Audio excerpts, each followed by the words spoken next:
Welcome to Lynn Cullen Live, talk radio without the static. Email your questions and comments to lynn@pghcitypaper.com. And now your host, Lynn Cullen.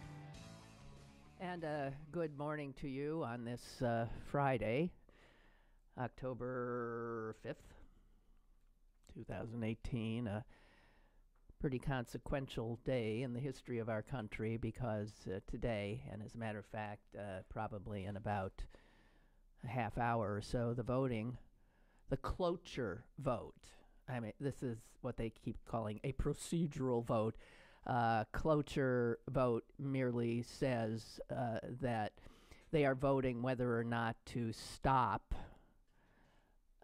any more conversation about the nomination and instead authorize proceeding to a vote. Now, I don't know what the difference is in terms of the vote count. I imagine anybody voting to stop and go ahead to a vote is obviously then a yes vote for Kavanaugh. So this cloture vote will pretty much tell you where the votes are. And that vote, I mean, they could just turn around and do it right away, I guess, but I guess it'll happen tomorrow. Supposedly, nobody knows if the votes are there because you have a few senators being coy. I remain skeptical and suspect that Kavanaugh will squeak by, as no other justice has in our history. And this coming, by the way, we're going to try to, when the vote is happening, the roll call, we'll break away to bring you the audio of that.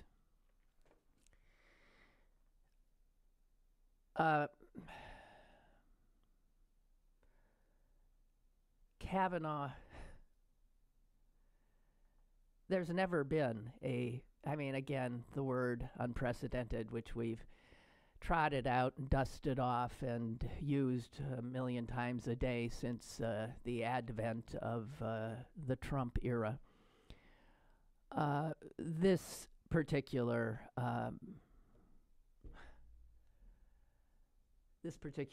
nomination and the resulting anger it has unleashed is indeed unprecedented. The judge's performance, his open, unhinged rage, his suggestion of dark conspiracies by leftists and the Clintons, all of this have been to a lot of people who had endorsed him prior to his tirade a deal breaker.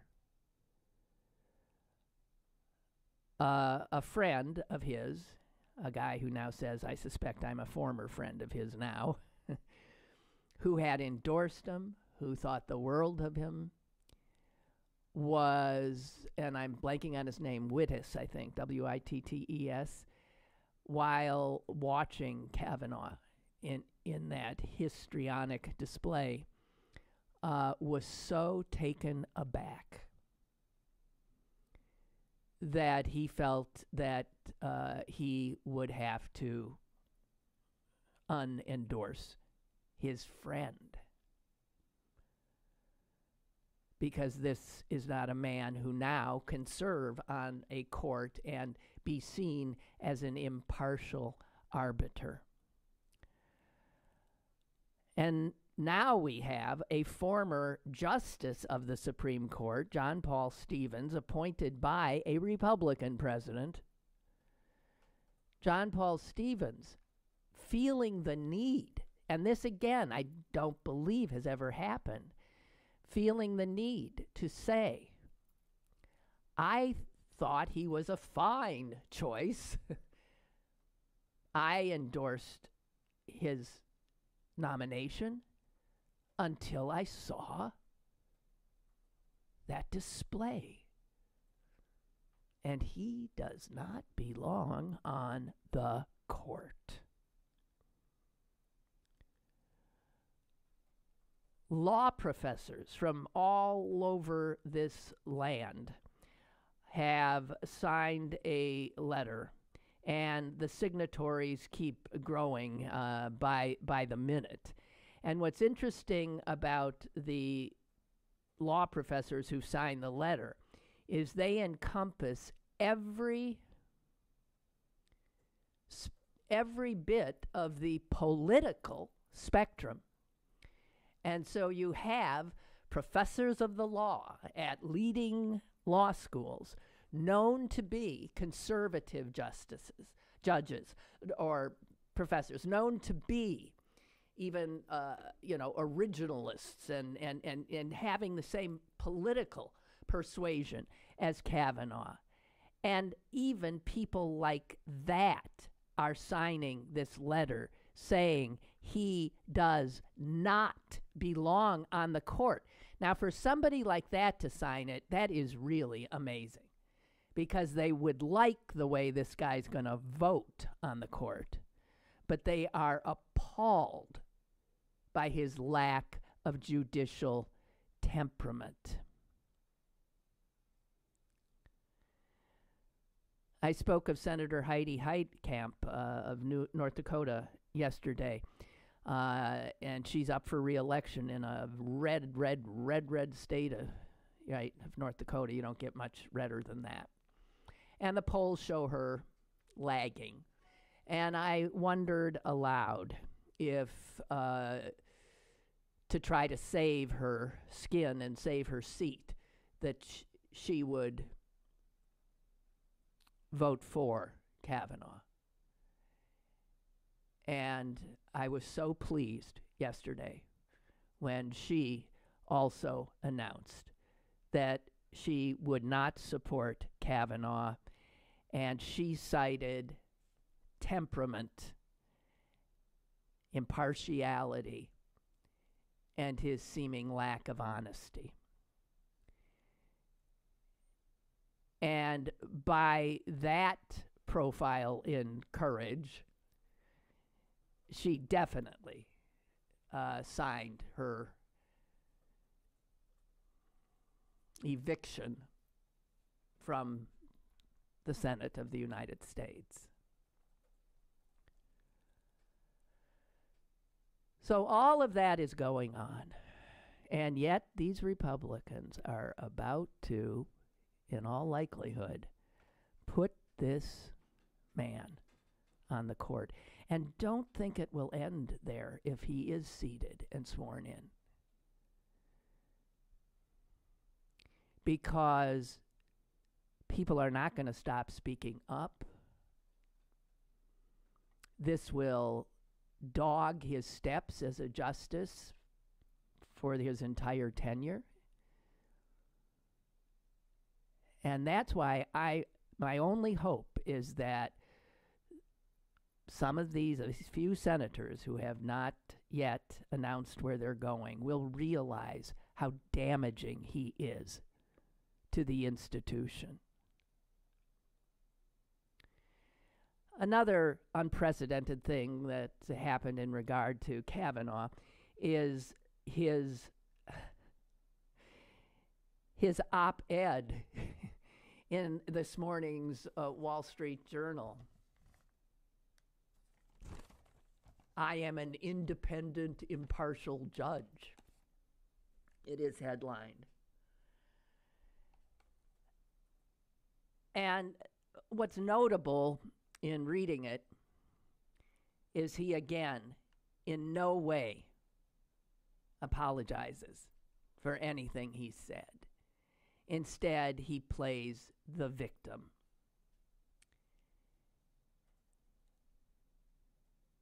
I will read some of it to you. I was subjected to wrongful and sometimes vicious allegations. My time in high school and college more than 30 years ago has been ridiculously distorted. My wife and daughters have faced vile and violent threats. Against that backdrop, I testified before the Judiciary Committee last Thursday to defend my family, my good name, and my lifetime of public service. My hearing testimony was forceful and passionate. That is because I forcefully and passionately denied the allegations against me. At times, my testimony, both in my opening statement and in response to questions, reflected my overwhelming frustration at being wrongly accused, without corroboration, of horrible conduct completely contrary to my record and character.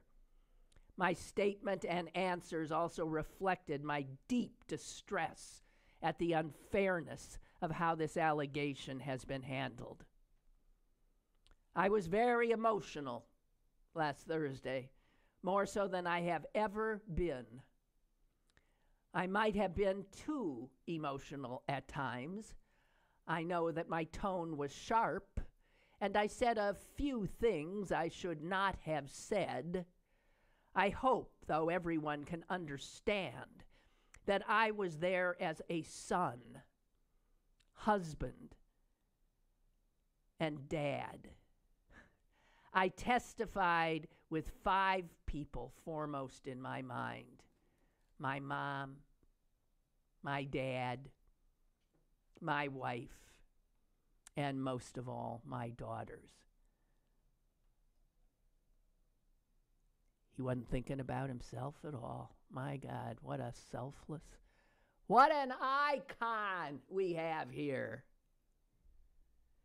And then he says, going forward, you can count on me to be the same kind of judge and person I have been for my entire 28-year legal career. Hardworking, even-keeled, open-minded. I will keep an open mind in every case. That's strange for a guy who said something about what goes around comes around.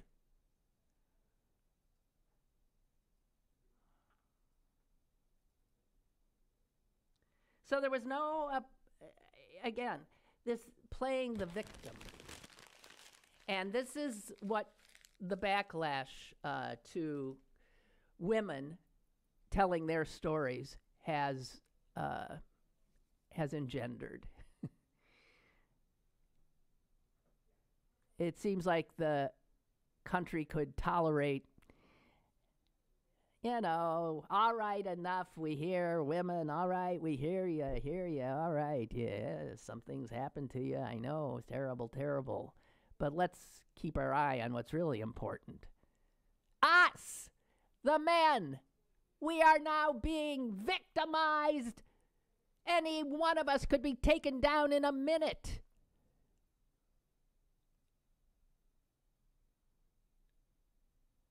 And of course, what that says is, again, that women are lying.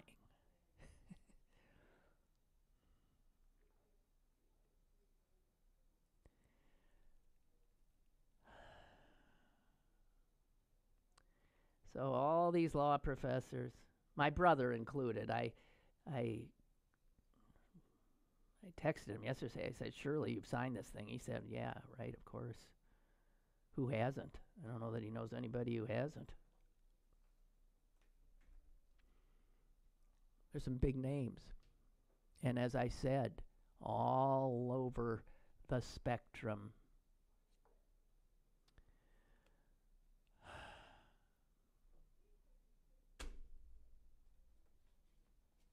Here we go.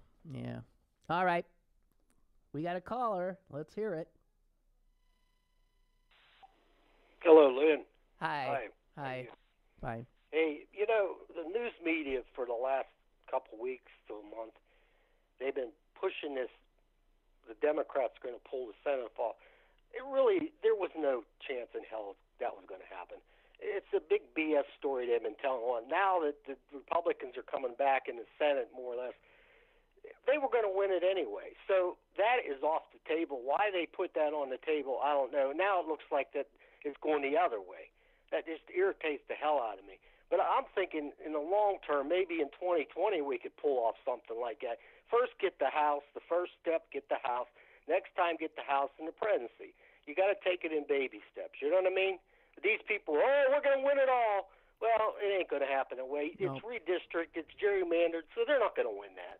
No, but in steps, they could right. possibly get it, you know? And what Democrats have to understand, that if you want to win it all, you've got to pay attention to state legislatures. That's where the gerrymandering and the fix starts.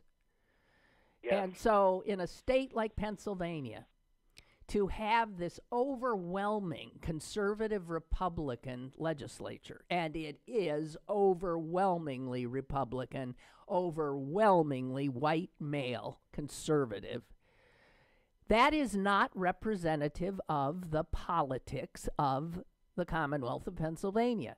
So what's happening here? Obviously, Democrats aren't paying attention, aren't voting, aren't putting up candidates and backing them. And unless we start figuring out that it's not one election, it is election after election after election. It is the school board election, which then feeds people into the legislative elections, which then feeds people into congressional elections. And unless we start playing the long game that the Republicans have played, we're going to keep getting our clock cleaned, even though I suspect that we represent a majority of the American people. But it falls on us. There is no doubt. And even with the stakes this high, most Americans will not vote, as I said yesterday. It is beyond disheartening. It's something. But absolutely. I don't think there's any doubt that the Democrats will have control of the House. Right. And that will bring with it a great deal of power. But nothing's going to get done because the Senate, in all likelihood, will be retained by the Republicans. And, of course, the White House will be Republican. And the Supreme Court, which is not supposed to have a partisan label, will be more Republican than it's been in decades and decades and decades. So, we can celebrate if we take the House, but keep it short and get back to work. Okay, then. Thank you. Thank you. Thank you.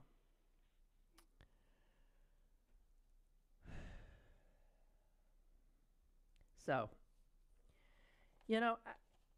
everything, it seemed like everything I read in the paper today had something to do with women being subjected to horrible, outrageous conduct by men. And this was, and stop and think about it. What I was reading was who got the Nobel Peace Prize. I mean, it wasn't, hashtag Me Too. They announced the Nobel Peace Prize. And it was given to two people, a young woman, 25 years old, who has already endured more hell than I hope any of us ever do in our lives. She was a Yazidi, member of an Iraqi religious minority, who was taken captive by the Islamic State, as were a lot of other women, and she was made into a sex slave. She was raped constantly. She eventually managed to escape, and she has become an outspoken activist about sexual slavery, about human trafficking, and she shares the Nobel Peace Prize award with a man, an African doctor, a gynecologist, Dennis Mukwege. I'm not sure how to pronounce his name. And this is a man who has seen the women after. Because in the Congo, this has been happening with epidemic proportions. Girls and women as the spoils of men's wars. Their bodies ravaged, ripped apart, violated. And this man, seeing these women coming to him, was so stunned by the brutality of men at war that he began speaking up. He founded a hospital, but the hospital was actually overwhelmed by the violence that overtook his country. Much of it, violence toward women. So the women bore the brunt. The women didn't make the wars. The women just bore the brunt of the horror of the war. As militias from Congo and Rwanda and Uganda came across the border into Congo, and for a decade and more, and even today, raped and raped and raped.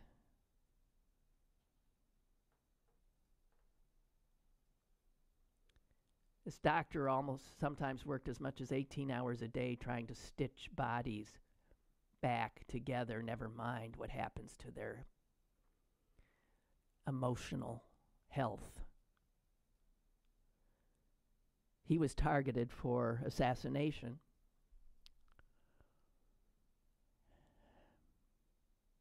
And so these two people in two different countries received the Nobel Peace Prize Award for their extraordinary courage in war zones. Neither of them a soldier, but both drawing attention to how war now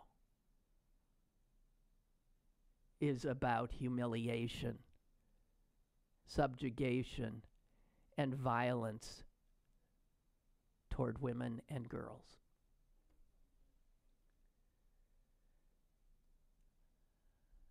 So there's that. And there's Kavanaugh. And then there was this piece. And this is just from today's papers. I mean, they weren't put together. You heard about the Brooklyn College business professor? He wrote on his blog, "If someone did not commit sexual assault in high school, then he is not a member of the male sex."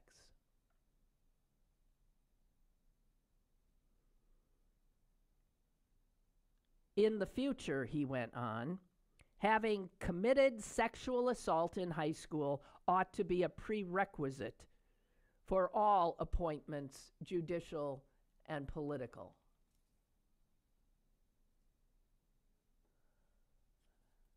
I thought, well, surely this is right? This is a joke.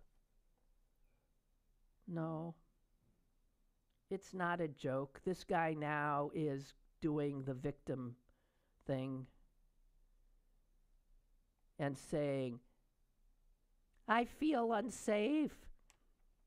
These students they're coming for me, and this is like a lynch mob And now he's saying it was meant satirically. Well, maybe. I went to the annual fundraiser for the food bank yesterday, the Off the Record show, which is a send-up of local issues and politics set to music. You'll never believe who one of the stars of it was. Edgar Snyder. Edgar Snyder played Governor Wolf. Oh, my God. You haven't seen anything till you've seen Edgar Snyder singing and dancing. Badly, but gamely, I must say. The audience definitely appreciated it. But it, too, was centered on women's grievances and the fact that there was not a woman governor, there was not a woman senator in this state. This is some of the statistics we were talking about yesterday. Everywhere women turn. And I talked to some very young women who were at the show, one of whose father wrote much of the show. And this was before the show, and she said, it's sort of about me too. And I said, uh-oh.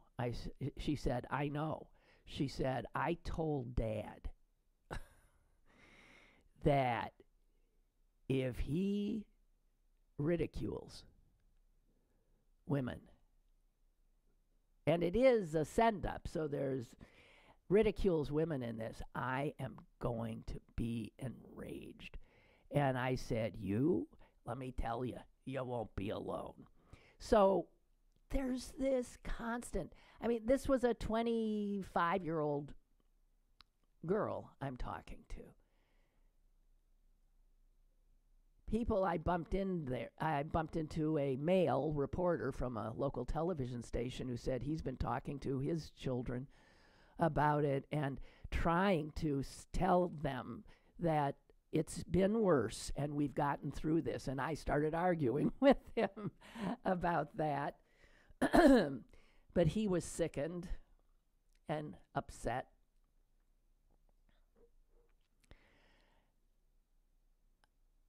We are living in a time in which women, and I know this because I am one and I hang out a lot with them,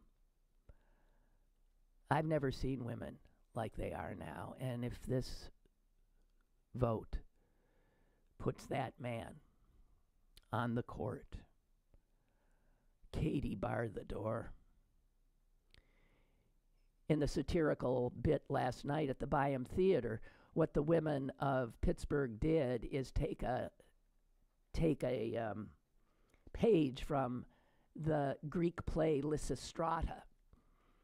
And in Lysistrata, the Greek women, in order to get their men to stop warring, was that they withheld sex from them.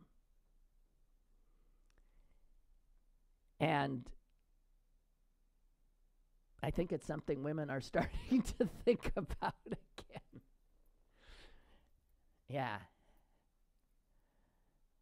I don't know. So anyway, everywhere you look today, the Nobel Peace Prize, the Congress, the art scene. Oh, the art scene here. Story broken today by a former City Paper reporter who's really going gangbusters since he left here, Bill O'Driscoll, reporting for WESA, has said that another local arts organization, you already know that the Mattress Factory is in trouble because of failing to deal with sexual harassment issues there. And in fact, its executive director, I believe, has placed on administrative leave. And I also believe that the regional asset district funds that the Mattress Factory relies on are in jeopardy. And now, according to Bill O'Driscoll's reporting, a group with not quite as high a profile, but a group that does a lot in the arts scene here. Its, I believe, founder and executive director, Harish Saluja, who I met once, a long time ago. And you might know the name Harish Saluja if you listen to WESA, because on Saturday or Sunday nights, is it, around 7 o'clock, his awful show comes on in which that horrible, I'm sorry if you're Indian, but I mean, all that Indian music, Indian music. I cannot, it's just, to my ear, it doesn't do anything. And he has a show. That show is now canceled. Harish Saluja has been, this story is beyond belief. And you can read it at WESA's website. Woman after woman after woman say he was verbally abusive. He told women how to dress. He asked them to wear certain kinds of dresses. He worried about their hair, the color of their lipstick.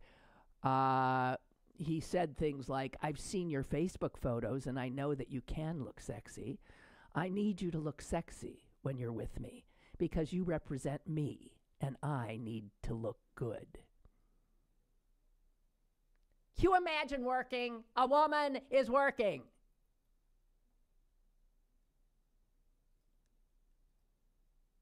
She said she was asked to accompany him to a Silk Screen, and the name of the organization is Silk Screen Asian American Film Festival. She asked, Saluja asked her to accompany him to a board meeting, and here's her testimony. He asked me to get really dressed up for the meeting. Lipstick, slimming clothes, form-fitting clothes, my hair down, and high heels. Then, just before they walked into the meeting, she says Saluja abruptly mentioned a bit of information that she had confided in him, that she was in recovery. And he said, don't worry, I won't let anyone know that you're a drunk.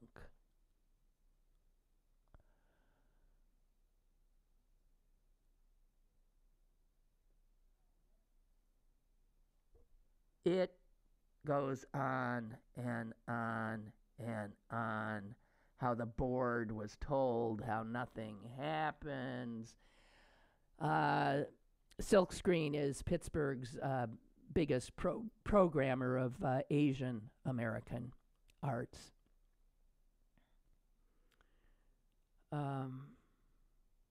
And I must say, Harish, I met at an art opening, probably in the 80s, at a friend's gallery. He's an incredible artist. And in fact, my sister bought one of his pieces, she and her husband, a long time ago. It was really, I think, the first major artwork that they had bought. And it was shipped to their St. Louis home, where it had, if you walked into Susan's house, Harish Saluja's thing took up the whole wall behind her dining room table, and now it is in her living room in Chicago.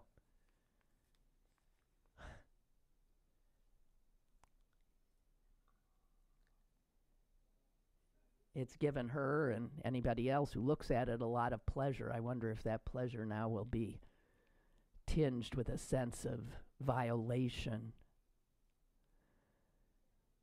He was verbally abusive. He would yell at women saying, "What the fuck is wrong with you? Are you stupid?" And on and on and on. Another woman who's now 42 said, "I never felt safe being in the office alone with him." On and on. Here's a 27-year-old who worked for him. Said Saluja told her that if she decided to get a haircut, she should talk to him about it first. She said that seemed weird. And more disturbing was the time they attended a board meeting, and alone in his car afterward, he told her, "You have a sexy voice, so you should speak up so they can hear you."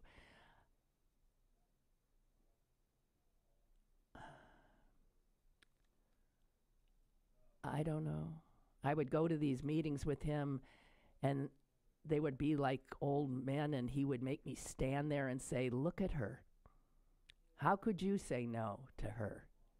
So how about giving me some money?"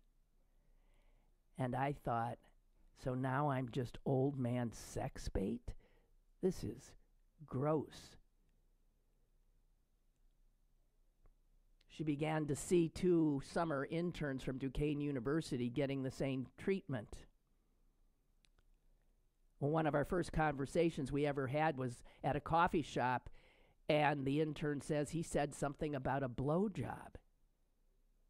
He just said and did a lot of obnoxious things. These are young girls trying to get their first... I would be doing my computer work, and he'd be sitting right behind and looking supposedly at the computer screen while really looking down my shirt, because I caught him one time, and he says, I'm sorry, I am staring at your tits." He would comment if I was eating an apple or fruit or something, how sexual it was. He would show them pictures of naked women. On and on. Okay. This is now, can you imagine? I mean, what I want to know is this the tip of the iceberg we're seeing right here in Pittsburgh? You've got 2 museums, Mattress Factory, and now this arts organization. And look at this. It seems to me I saw somebody else at an arts organization the other day has been asked to leave. What was that? I don't want to get the wrong one in. What the? And you wonder why women are angry. Is that vote happening? We're going to break in here and see if we can hear some of this vote. Yeah. Mr. Cornyn. Ms. Cortez Masto. Mr. Cotton. Mr. Crapo. Mr. Cruz. Mr. Daines. Mr. Donnelly. Ms. Duckworth. Mr. Durbin. Mr. Enzi. Mrs. Ernst. Mrs. Feinstein. Mrs. Fisher. Mr. Flake. Mr. Gardner. Mrs. Gillibrand. Mr. Graham. Mr. Grassley. Ms. Harris. Ms. Hassan. Mr. Hatch. Mr. Heinrich. Ms. Heitkamp. Mr. Heller. Ms. Hirono. No. Mr. Hoven. Mrs. Hyde-Smith. Mr. Inhofe. Mr. Isaacson. Mr. Johnson. Mr. Jones. Mr. Kane. Mr. Kennedy. Aye. Mr. King. Ms. Klobuchar. No. Mr. Kyle. Aye. Mr. Lankford. Aye. Mr. Leahy. Mr. Lee. Mr. Manchin. Mr. Markey. No. Mrs. McCaskill. Mr. McConnell.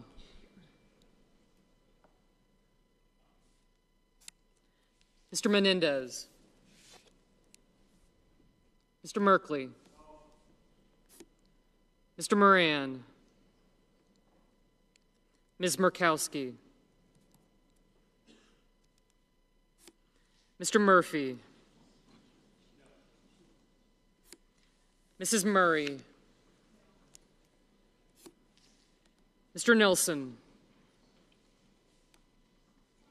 Mr. Paul. Mr. Perdue.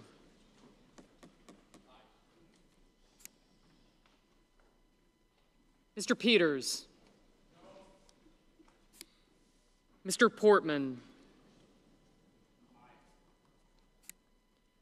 Mr. Reed. Mr. Risch. Mr. Roberts. Mr. Rounds. Mr. Rubio. Mr. Sanders. Mr. Sass. Mr. Schatz. Mr. Schumer. Mr. Scott. Mrs. Shaheen. Mr. Shelby. Ms. Smith. Ms. Stabenow. Mr. Sullivan. Mr. Tester. Mr. Thune. Mr. Tillis. Mr. Toomey. Mr. Udall. Mr. Van Hollen. Mr. Warner. Ms. Warren. Mr. Whitehouse. Mr. Wicker. Mr. Wyden. Mr. Young.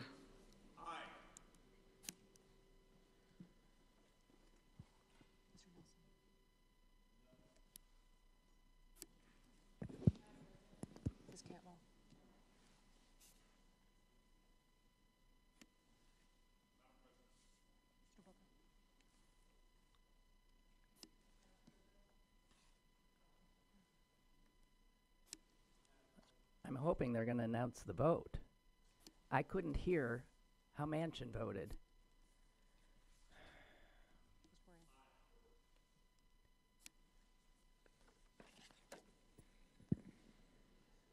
Senators voting in the affirmative: Alexander, Barrasso, Blunt, Bozeman, Burr, Capito, Cassidy, Collins, Corker, Cornyn, Cotton, Crapo, Cruz, Daines, Enzi, Ernst, Fisher, Flake, Gardner, Graham, Grassley, Hatch, Heller, Hoeven, Hyde-Smith, Inhofe, Isaacson, Kennedy, Kyle, Lankford, McConnell, Moran, Paul, Perdue, Portman, Murkowski Risch, did not.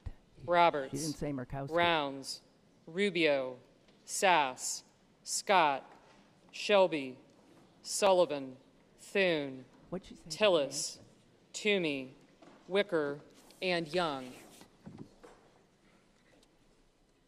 Mr. Manchin, aye.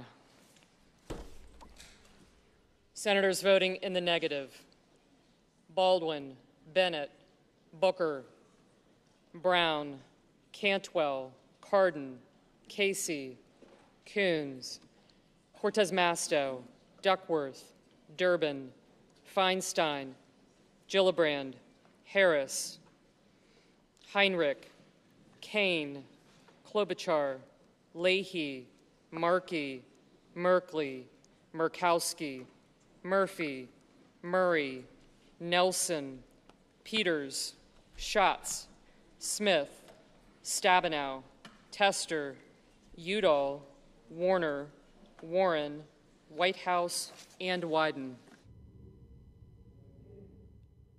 Mr. Sanders, no. Mr. Lee, aye.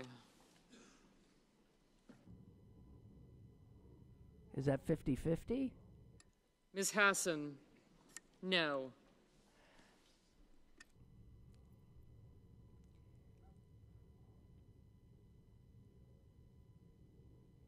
With Murkowski voting no, if Manchin had voted no, it'd go down.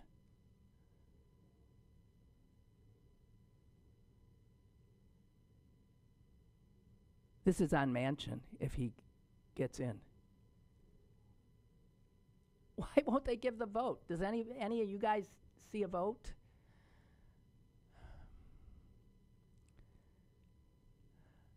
Unbelievable Manchin. Mr. Jones, no.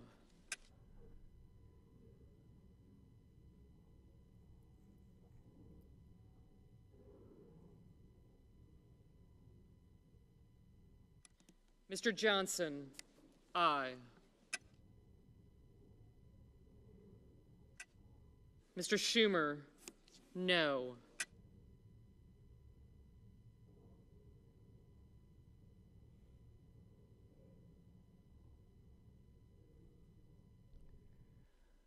Mr. Donnelly, no. That's a red state Democrat, Indiana. Ms. Heitkamp, no. Red state Democrat, North Dakota.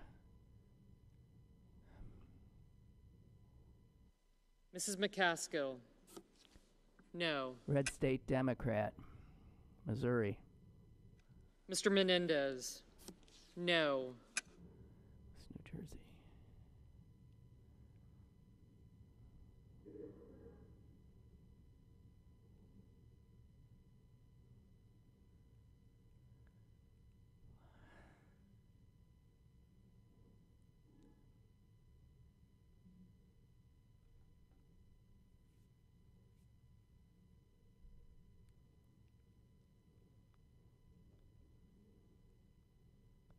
I'm sorry for the dead air, guys, and I wish I knew more of what was happening. But as I see it, with Murkowski a no, and then Manchin saying yes,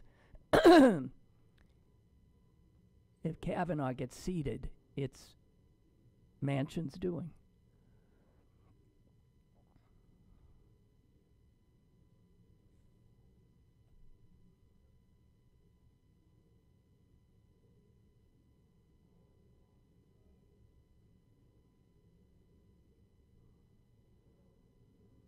Mr. Reed, no.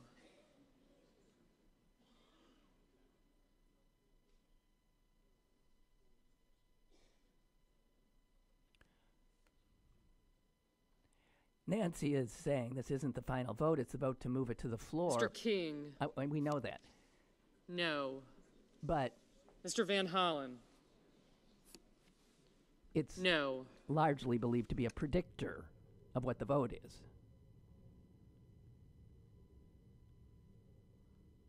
But you do point out that there's time to what? Torture Manchin into changing his vote. Ms. Hirono, no. Oh, God.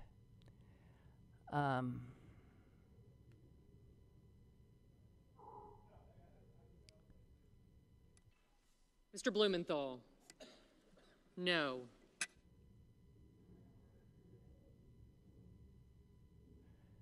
Let me read to you an email that just came into me. This entire thing has been a setup. How anyone who listened to her practiced, phony, childish act with a little girl voice could believe that this was not calculated is a mystery. Given her numerous falsehoods that we are now aware of, the fear of flying, the claustrophobia, her polygraph lies, and finally the fact that she changed the timeline in order to coordinate the dates. Kavanaugh was already at Yale by the mid-1980s, which was the timeline in her first accounts. Speaking of left-wing hacks, you take the cake. I used to listen to you back in the 90s just to get the opinion of the left. I just found you at your current location on the dial and discovered that you have gone to the far, far left. I suppose you feel you don't... Mrs. Shaheen. No. No. I suppose you feel you don't need to hide your true feelings anymore.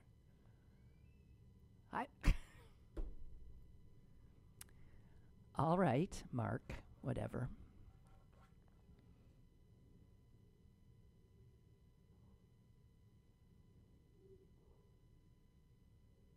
Well, all right. I mean, I can't just sit here with all this. What are they doing?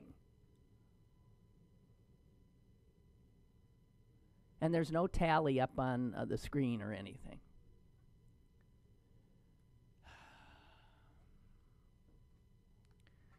All right. Well, guys. Oh, my. My politics have not changed one whit. Jesus. Let me see.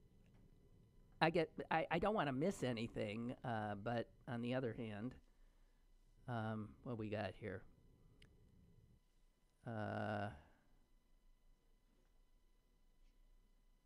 Yeah, nobody is giving me anything, so I guess we'll just. Oh, God. Mansion. Mr. Carper. Mansion is beyond belief to me. So, I mean, there's a Senator's not recorded. I vote no. Mr. Carper, no. What, do some of them pass, I guess, and then she's got to go back and get them? What takes a... What? Oh, they're not in the room. Well, all right. I don't know what to say here. I guess this doesn't... Are there any senators in the chamber who wish to change their vote? As a reminder to our guests in the galleries, expressions of approval or disapproval are not permitted in the Senate galleries.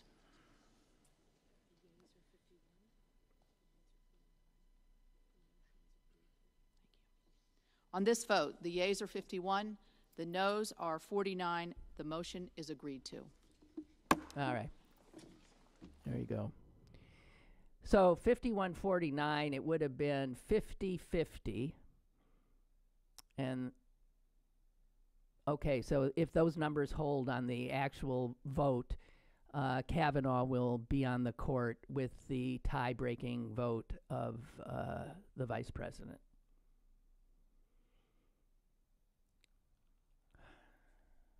Okay.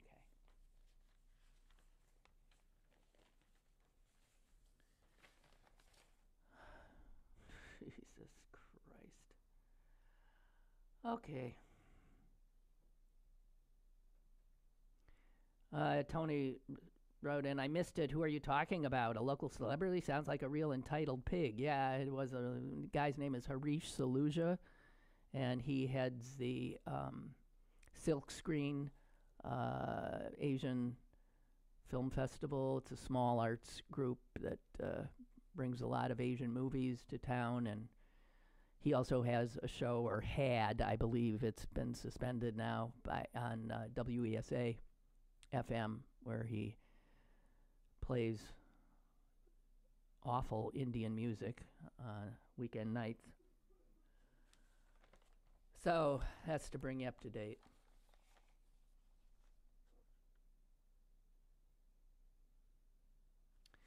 Let's end with an obituary. I feel like it's a good time for an obit. An obituary I've been carrying around for, good Lord, over a week, because I haven't found the time with all this news to mention it. But this is when we have just seen a profile in extraordinary self-serving cowardice by a Democratic senator to our south in West Virginia. Uh,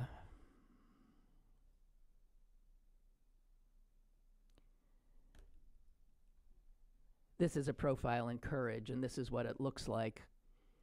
And I want to note that it is the story not of a man and not of a woman, but of a girl. A girl who showed more courage as a child than any of these senators. Her name was Freddie Overstegen. She died, by the way, a few weeks ago, age 92. She was 14 years old when Germany came into her country, the Netherlands. And she, with her sister, who was 2 years older, so you got a 16 and a 14-year-old, signed up with the local Dutch resistance commander.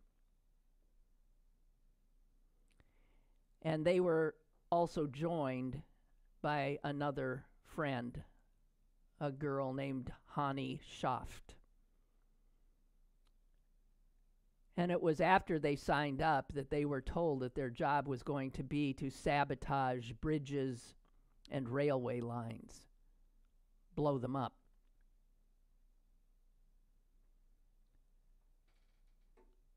Also, they became part of a cell of 7 resistance fighters. Try to remember yourself at 14, by the way, okay? And these 3 girls on their bicycles would drive by and shoot Nazis while riding their bikes. They would seductively lure German soldiers from bars and into the nearby woods, where they would execute them. These girls sheltered fleeing Jews, political dissidents, gays, others who were being hunted down.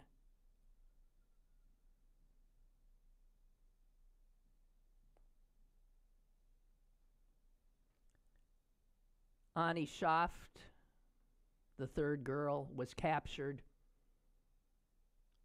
18 days before the liberation of the Netherlands in 1945. She was captured by the Nazis, tortured, and executed. She was the oldest of the 3. She was 24 years old.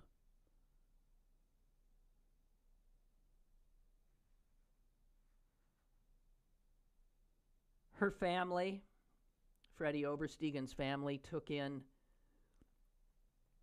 Jews into their home in the mid-30s, into their own home, trying to shield them, which could have gotten all of them killed.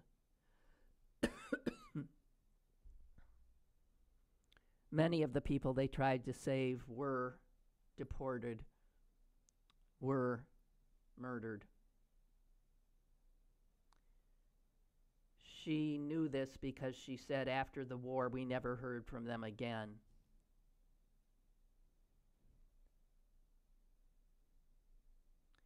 She was asked 2 years ago by an online magazine how she later dealt with the fact that she had murdered so many men in cold blood when she was just a girl. And she said, how did I deal with it? I got married and I had babies.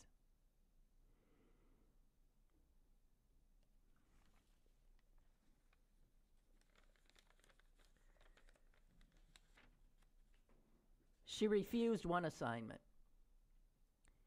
They had been ordered to kidnap the children of a senior Nazi officer and politician who was the Reich Commissar of occupied Netherlands. They were to kidnap the children, and then they were to be swapped for imprisoned members of the Dutch resistance. And these girls actually refused that assignment because they said the children could be killed and we don't want to be part of putting innocent children in harm's way. We are no Hitlers, the girl who was later tortured and executed said. We are no Hitlers. Resistance fighters do not murder children.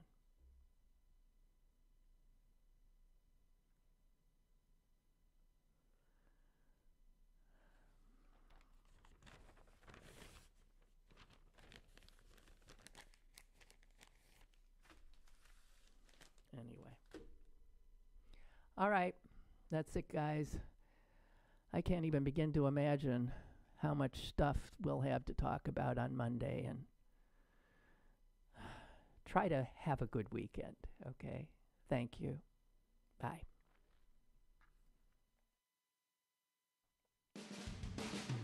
Welcome to Lynn Cullen Live, talk radio without the static.